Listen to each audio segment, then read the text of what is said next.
मैं ज्योतिषाचार्य मुकेश तिवारी आप सबों के बीच में बाबा की कृपा से उपस्थित हुआ हूं। समाज में, पूरे समाज में ऐसी भ्रांतियां लोगों ने फैला रखी है अपने सनातन धर्म को बिगाड़ने के लिए। सभी लोग 15 मार्च दिन शनिवार को होली का उत्सव, वसंत उत्सव मनाएं। किसी भी पंचांग में या किसी भी कैलेंडर में, चाहे ठाकुर प्रसाद का कैलेंडर हो, रुपेश का कैलेंडर हो, किसी भी कैलेंडर में या किसी भी पंचांग में, पंचांग बहुत सारे प्रकाशित होते हैं काशी से।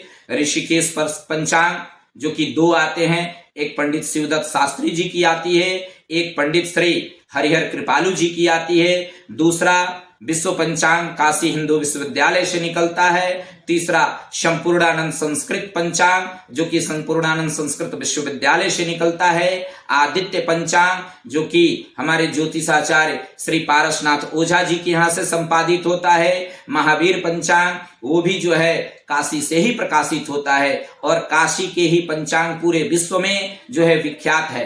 किसी भी पंचांग में काशी को छोड़ करके 14 को होली मनाने की हमारा पंचांग और कैलेंडर नहीं कह रहा है।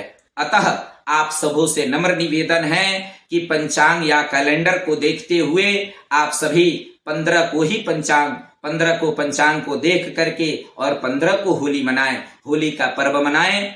कोई भी पंडित जी ऐसे नहीं हैं जो कर्मकांड से जुड़े हों या गांव में हों या शहर में हों। कोई ऐसे पंडित जी नहीं कहे हैं कि 14 को आप होली मनाइए। आप होली मना रहे हैं, अपने मन से मनाइए, उसमें किसी पंडित जी को आप बदनाम न करें। आप पर्व स्वयं मनाते हैं और उसमें किसी न किसी पंडित जी को आप बदनाम करते हैं कि पंडित जी जो है वो 2 दिन पर्वों को लगा दिए। आपको पर्व मनाना है, आप कभी भी मनाइए, बट उसमें किसी पंडित जी को आप उसमें न कहें कि फलाने पंडित जी जो हैं वो 14 को बोले हैं। कोई पंडित जी आपको नहीं बोले हैं और न कहे हैं कि आप जो है 14 को होली मनाइए। 13 को होली का दहन है। होली का दहन जो है रात्रि 10:37 के बाद होली का दहन करें और अगले दिन 14 को 11:11 तक जो है वो पूर्णिमा है।